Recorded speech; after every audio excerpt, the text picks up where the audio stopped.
จะลงทุน4ตื้อดอลลาร์ก่อสร้างโรงไฟฟ้าถ่านหินแห่งใหม่ที่แขวงเซกองในตอนเช้าวันที่2เมษายน2025นี้ท่านเฉลิมไซกรมสิทธิ์รองนายกรัฐมนตรีผู้สินำเวียกงานของเขตเศรษฐกิจในการพัวพันร่วมมือกับต่างประเทศ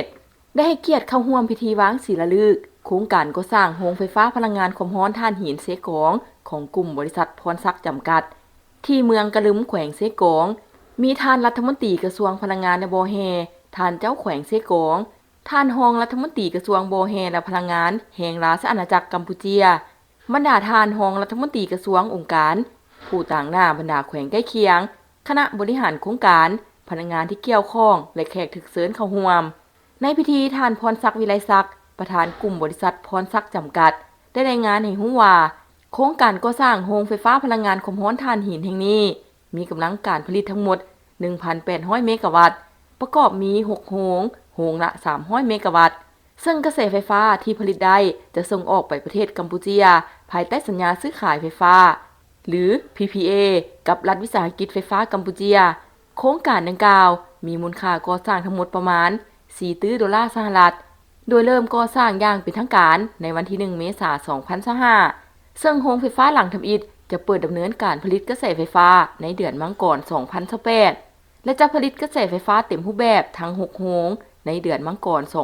2030มีอายุสัมปทาน30ปีเริ่มแต่ปี2030หา2060ซึ่งจะต้องนำใช้ถ่านหินเพื่อผลิตพลังงานไฟฟ้าประมาณ10-11 ล้านต้นต่อปีนอกจากการก่อสร้างโรงไฟฟ้าแล้วยังจะมีการก่อสร้างสายส่งกระแสไฟฟ้า500กิโลวัตต์ความยาว253กิโลเมตรเชื่อมต่อจากโรงไฟฟ้าแห่งนี้หาชายแดนลาวกัมพูชีสำหรับผู้ดำเนินการก่อสร้างโรงไฟฟ้าแม่นบริษัท PSGC ไทยส่วนผู้สนองอุปกรณ์และเครื่องจักรหลักในการก่อสร้างโรงไฟฟ้าและผู้รับเหมาก่อสร้างสายส่งไฟฟ้าดังกล่าวแม่นบริษัท CWPC จำกัด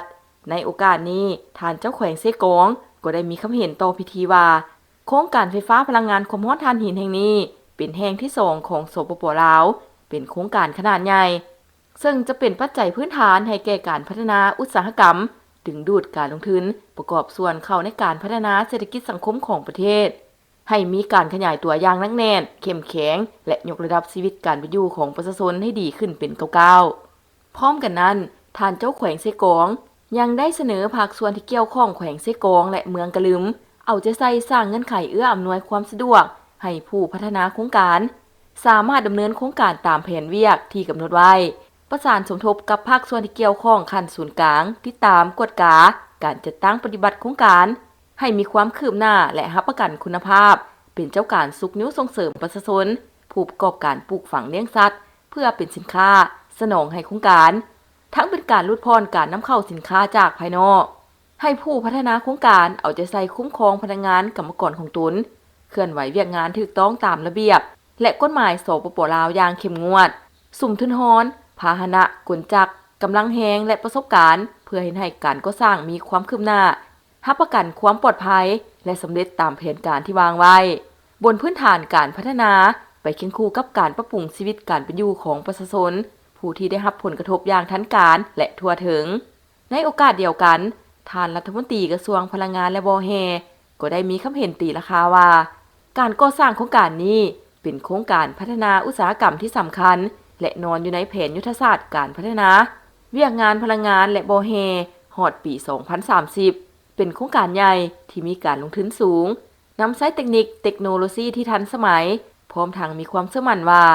ภายหลังก่อสร้างโครงการสำเร็จจะกลายเป็นเงื่อนไขที่สำคัญให้แก่การพัฒนาอุตสาหกรรมพลังงานประกอบส่วนเข้าในการพัฒนาเศรษฐกิจสังคมของสปป.ลาว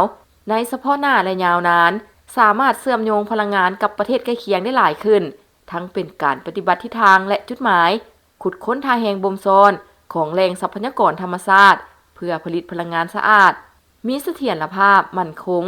สามารถสนองกระแสไฟฟ้าให้เพียงพอกับความต้องการสมใจอยู่ภายในและมีการส่งออกให้ปรากฏผลเป็นจริงมีข่าวดีจะมาบอกสำหรับใครสนใจเช่าพื้นที่ขายเครื่องทุกประเภทและเช่าพื้นที่ป้ายโฆษณาอยู่ตลาดลาวสนใจสอบถามที่เบอร์02058389209สถานที่ตั้งอยู่บ้านสุพังเมืองไซธานีนครหลวงวิจันทร์